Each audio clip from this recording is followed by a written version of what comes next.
Sector 37C।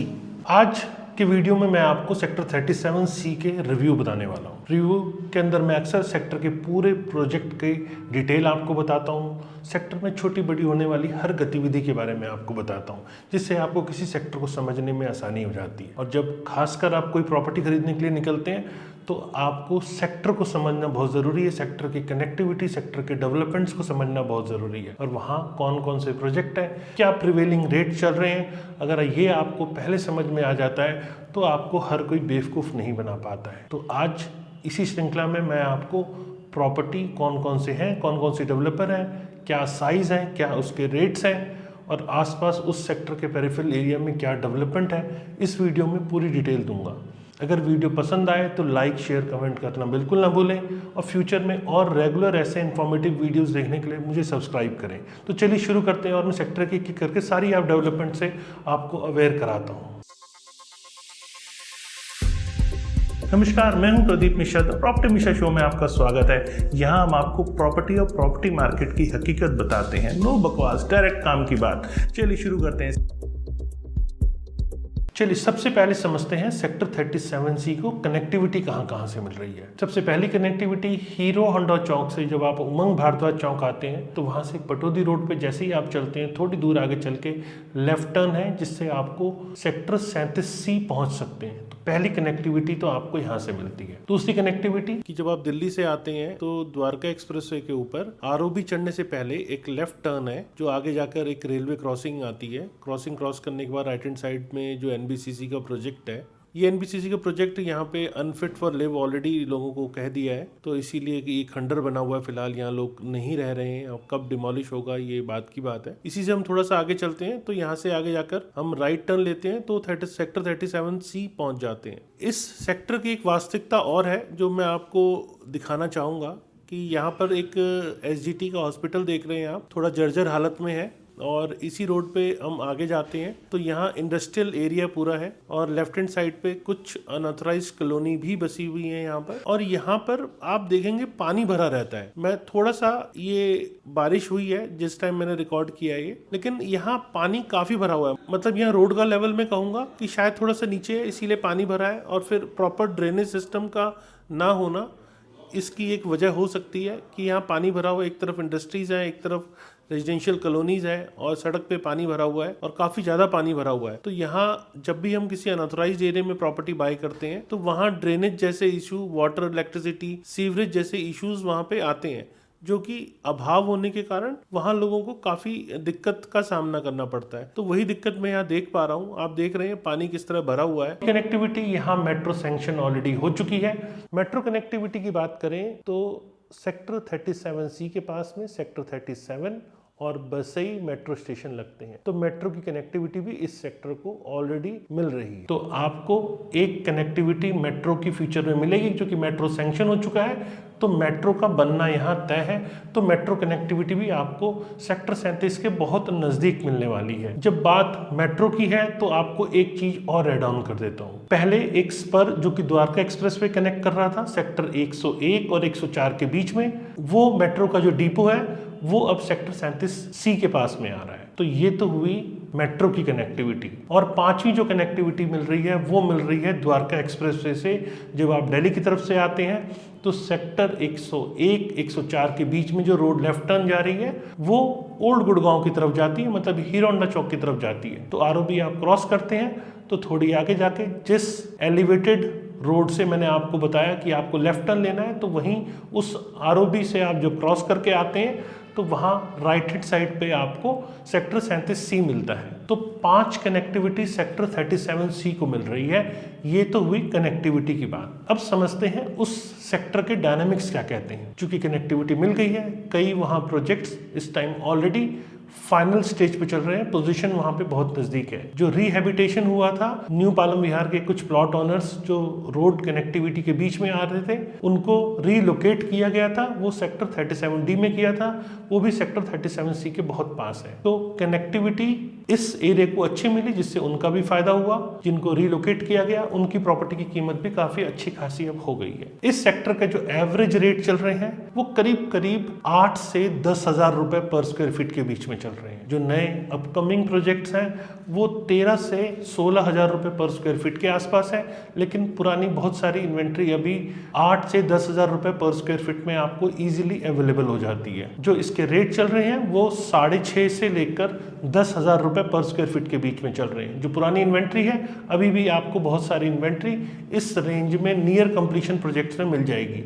अगर आप बेहतर सुविधा चाहते हैं, क्योंकि कोविड के बाद घर बनाने का ट्रेंड चेंज हो गया, डेवलपर्स ने भी इसे एक्सेप्ट किया, तो नई इन्वेंट्री जो 37C या 37D में अब नहीं आने वाली है उसमें आपको ज़रूर 13 से 15 हज़ार रुपये पर स्क्वायर फीट के आसपास रेट मिल सकते हैं। क्योंकि अब घर बनाने में जो नए चेंजेस आए हैं, नई टेक्नोलॉजी आई है, जो नया एम्बियंस अब बायर प्रेफर कर रहा है, एमिनिटीज़ प्रेफर कर रहा है, टेक्नोलॉजी प्रेफर कर रहा है, वो अगर आप लेना चाहते हैं तो उसके लिए आपको नए घरों में ही लेना पड़ेगा।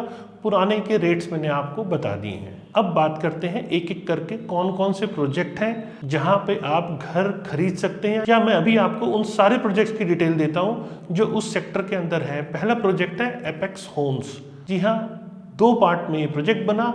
लो कॉस्ट हाउसिंग के तहत इसको लाइसेंस मिला था, गिने चुने लाइसेंस आए थे।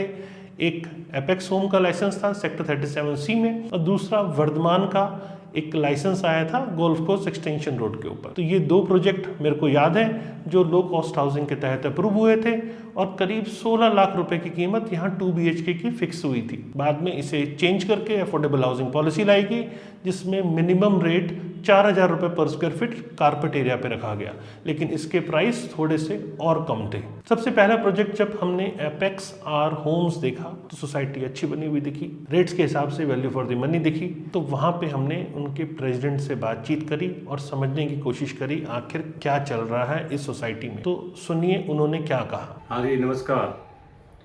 मैं Satveer Yadav, RW president, Apex Our Home phase 1 sector 37C Gurugram. हमारी सोसाइटी सेक्टर 37C के अंदर है, आवर होम्स के नाम से। हमारी सोसाइटी में टोटल 432 फ्लैट हैं पार्ट 1 में, और जो दूसरा पार्ट है बी ब्लॉक है उसके अंदर 780 फ्लैट है। हमारे यहाँ स्टार्टिंग में कुछ समस्याएं थी, जैसे सीवर का, पानी का, लेकिन अभी वो समस्याएं खत्म हो गई हैं। हमारे यहाँ सीवर लाइन भी है और हुड्डा का पानी का लाइन भी है। ओसी हमारा 30 नवंबर 2019 को आ गया था।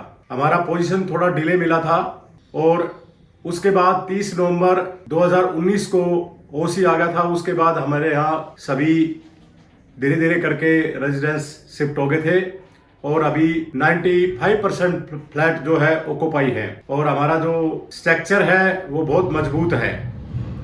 थोड़ा सा प्लास्टर वर्क में बार बार थोड़ी कमी नजर आती है, लेकिन जो नीचे के जो पिलर हैं वो बहुत मजबूत सोसाइटी है। ये अफोर्डेबल नहीं है, ये लो कॉस्ट हाउसिंग सोसाइटी है। ये हरियाणा के अंदर 3 लाइसेंस थे, एक करनाल में और 2 गुरुग्राम के अंदर। ये 2009 की पॉलिसी है। इसमें एक वर्धमान मंत्रा है सेक्टर 57 में, और Apex Our Home society sector 37C के अंदर, जिसमें हम बैठे हैं। तो फिलहाल हमारे यहाँ कोई ऐसी बड़ी समस्या नहीं है, और जो रहने वाले लोग हैं वो बहुत हैप्पी हैं, क्योंकि यहाँ पर पार्किंग है। हमारे यहाँ बेसमेंट पार्किंग है, स्टील पार्किंग है, ओपन पार्किंग है। हर घर के लिए एक गाड़ी के लिए पार्किंग है।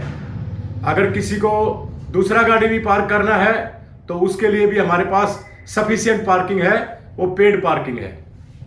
ठीक है जी। तो हमारे यहाँ एलिवेटेड पार्क है जो ऊपर बना हुआ है, और कम्युनिटी सेंटर है, और बाहर हमारे यहाँ 3 साइड में ग्रीन बेल्ट है जो हमारी RW ने डेवलप करी है। तो ऐसी कोई अभी फिलहाल कोई समस्या नहीं है जो यहाँ रहने वाले रिहायसियों को कठिनाई हो। एक समस्या जरूर है, बाहर सेक्टर में रोड की समस्या है। उस रोड का भी समाधान चल रहा है, HSBP से बातचीत चल रही है, और बहुत जल्द पूरे सेक्टर 37C के रोड डेवलप हो जाएंगे 2 महीने के अंदर। तो ये तो थी एपेक्स आर होम्स। अब चलते हैं अगले प्रोजेक्ट की तरफ, जो है ILD ग्रैंड। ILD ग्रैंड भी सेक्टर 37 के अंदर है। ये टोटल 5.6 एकड़ का प्रोजेक्ट है। 4 इसके अंदर टावर हैं, यूनिट्स इसके अंदर 276 है। लॉन्च करीब 2011-12 के आसपास में ये लॉन्च हुए थे प्रोजेक्ट, और पीछे प्रोजेक्ट जब रुक गए तो बहुत सारे होम बायर फंसे भी, लेकिन अब वहाँ इनिशिएटिव लिया बैंक्स ने, अब बैंक सामने आए और उस प्रोजेक्ट को अब कंप्लीट कर रहे हैं। तो टोटल A1 और A2 टावर में 26 फ्लोर हैं और B1 और B2 टावर में इसके अंदर 23 फ्लोर है। इसमें 3 BHK का साइज 1790 स्क्वायर फीट का है, जिसका प्लान आप स्क्रीन पे देख रहे हैं। 3 BHK ही 1820 स्क्वायर फीट का है, जिसका प्लान आप स्क्रीन पे देख रहे हैं। करंट बात करें तो इसका प्राइस करीब 7 से 7,500 रुपये पर स्क्वायर फीट का चल रहा है। जैसा मैंने बताया कि प्रोजेक्ट रुक गया था, बैंक ने इनिशिएटिव लिया, अब उस प्रोजेक्ट को कंप्लीट किया जा रहा है। तो अब अगर आप देखें तो पोजीशन के बिल्कुल नज़दीक है, ऐसी कोई बहुत खास दिक्कत इसमें मुझे भी नहीं दिख रही है। अगर आप प्रॉपर्टी देख रहे हैं तो ये अच्छे रेट का आपके लिए एक बेहतर विकल्प हो सकता है, क्योंकि इसमें प्रॉपर्टी पोजीशन के नज़दीक आ गई है। तो पोजीशन रिलेटेड इश्यूज करीब करीब मुझे इसके अंदर खत्म दिख रहे हैं। अगला प्रोजेक्ट सेक्टर 37 में है आशियारा का अफोर्डेबल प्रोजेक्ट। जैसा 5 एकड़ का प्रोजेक्ट है, टोटल टावर 11 हैं। इसके अंदर कन्वीनियंट शॉपिंग के लिए भी कुछ शॉप्स हैं, करीब 66 यूनिट्स हैं। टोटल यूनिट्स इसके अंदर 716 हो जाती हैं। 2 BHK का साइज यहाँ कारपेट एरिया के हिसाब से बात करें तो 578.55 स्क्वायर फीट का है, जिसका प्लान आप स्क्रीन पे देख रहे हैं। इसमें बालकनी का एरिया अलग है, 90.15 स्क्वायर फीट का है। वहीं 2 BHK का दूसरा साइज 548.92 स्क्वायर फीट का है, जो इसका कारपेट एरिया है। इसका प्लान आप स्क्रीन पे देख रहे हैं। और यही जो सेकेंडरी मार्केट में इसका प्राइस चल रहा है वो करीब 4,500 से 5,000 रुपये पर स्क्वायर फीट चल रहा है। इसी का दूसरा पार्ट आशियारा 2 है, जो 2.53125 एकड़ का है। टोटल टावर इसके अंदर 2 हैं, टावर 12 और 13, चूँकि टावर 11 तक उसके अंदर थे तो टावर 12 और 13 इसके अंदर है।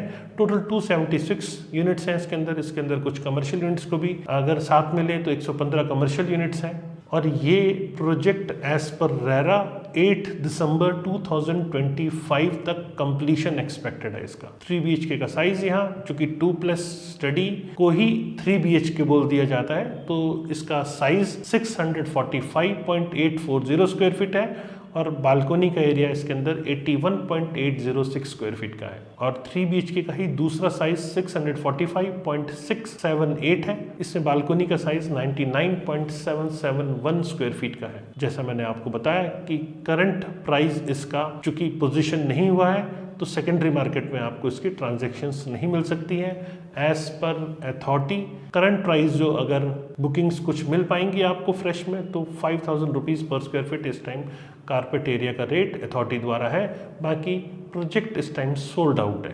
तो आपको अगर कोई एजेंट ऑफर करता है सेकेंडरी मार्केट में यूनिट तो इसे बिल्कुल मत लीजिए, क्योंकि मैं ये जानता हूँ कि सेकेंडरी मार्केट में इस टाइम बहुत सारे एजेंट्स काम कर रहे हैं और अफोर्डेबल हाउसिंग की बुकिंग खुली हुई है। मतलब रीसेल हो रहा है और पावर ऑफ अटर्नी के बेस के ऊपर हो रहा है या लॉन्ग टर्म एग्रीमेंट के बेस पे हो रहा है।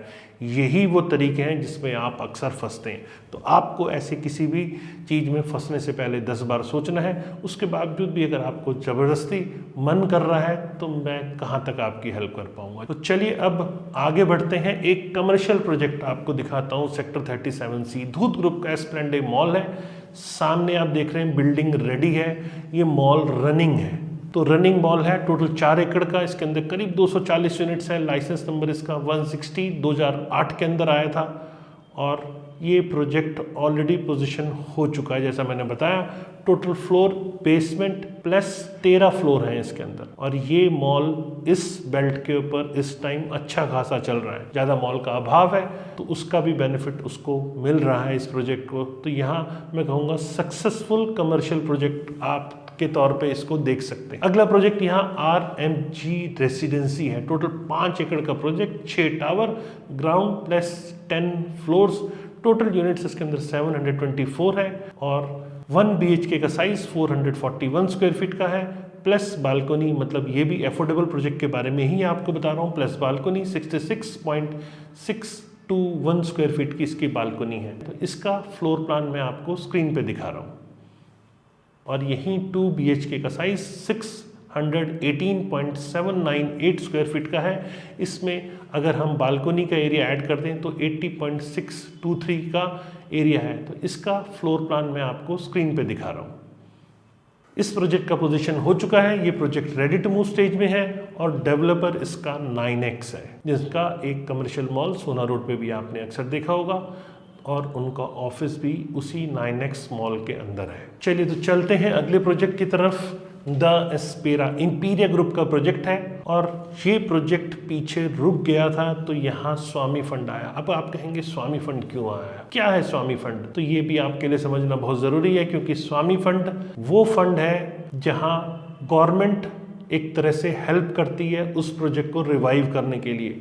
गवर्नमेंट ने स्वामी फंड एलोकेट किया, पहले 10,000 और फिर उसे बढ़ा के 25,000 करोड़ रुपए तक का फंड एलोकेट किया गया, क्योंकि ऐसे फंसे हुए प्रोजेक्ट्स जहां बायर्स को पोजीशन नहीं मिल पा रहा वहां गवर्नमेंट फंड एक इन्फ्यूज करती है। गवर्नमेंट द्वारा बनाया गया SBI कैप वेंचर्स का ये स्वामी फंड है, इसको इन्फ्यूज किया जाता है उन प्रोजेक्ट्स में जो प्रोजेक्ट कैश पॉजिटिव होते हैं। मतलब जो बेचने के ऊपर रिकवरी होगी वो कंस्ट्रक्शन कॉस्ट या अनसोल्ड इन्वेंट्री से जो रिकवरी होगी उसमें कंस्ट्रक्शन कॉस्ट जो बची हुई है या रिकवरी जो होनी है, अनसोल्ड प्लस रिकवरी मिला के कंस्ट्रक्शन कॉस्ट से ज़्यादा अगर है तो प्रोजेक्ट कैश पॉजिटिव माने जाते हैं और वहाँ स्वामी फंड आ सकता है। तो इस प्रोजेक्ट में स्वामी फंड आया और ये प्रोजेक्ट भी पोजीशन की स्टेज में करीब करीब आ चुका है, बिल्डिंग रेडी है, नियर कंप्लीशन है। तो बहुत जल्दी आप देखेंगे यहाँ लोगों को घर भी मिल पाएगा।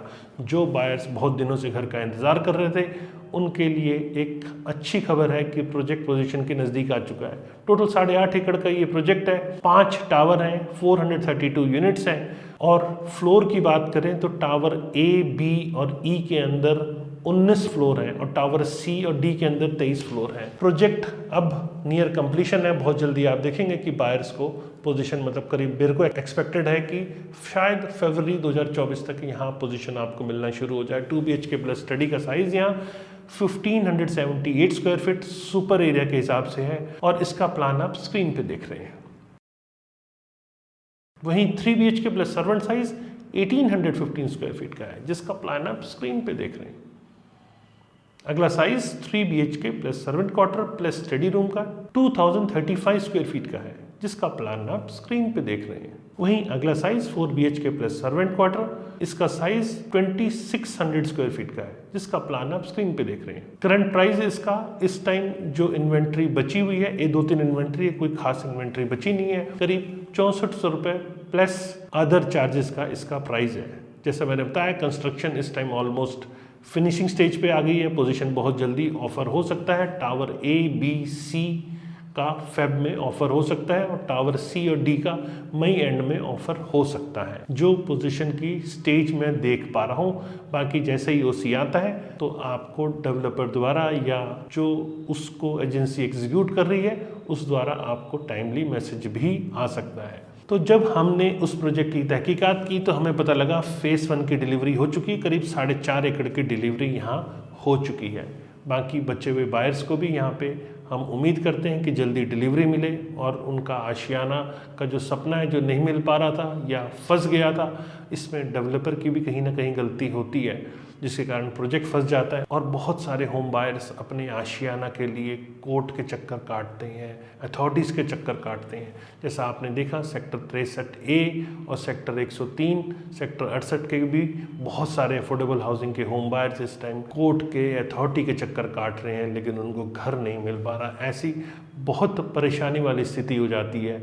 जो आशियाना लोग खरीदते हैं, जब उनको आशियाना नहीं मिल पाता और जीवन भर की कमाई लगा देते हैं। यहाँ मैं कहूँगा स्वामी फंड एक तरह से रियल एस्टेट सेक्टर के लिए वरदान बन के सामने आया और फंसे हुए बहुत सारे प्रोजेक्ट्स के पोजीशन हो पाए। तो क्या लगता है आपको कि वाकई में स्वामी फंड से बहुत सारे होम बायर्स को घर मिल पाया है? अगर हाँ तो नीचे कमेंट सेक्शन में बताइए। मैं समझना चाहता हूँ कि आप ऐसे कौन से प्रोजेक्ट में हैं जहां स्वामी फंड आया और प्रोजेक्ट आपका नियर कंप्लीशन या पोजीशन मिल चुका है। तो मेरे द्वारा दी गई जानकारी आपको कैसी लगी? अगर पसंद आई तो लाइक कमेंट शेयर ज़रूर करें और फ्यूचर में और रेगुलर ऐसे इन्फॉर्मेटिव वीडियोस देखने के लिए मुझे सब्सक्राइब करें। नमस्कार एंड जय हिंद।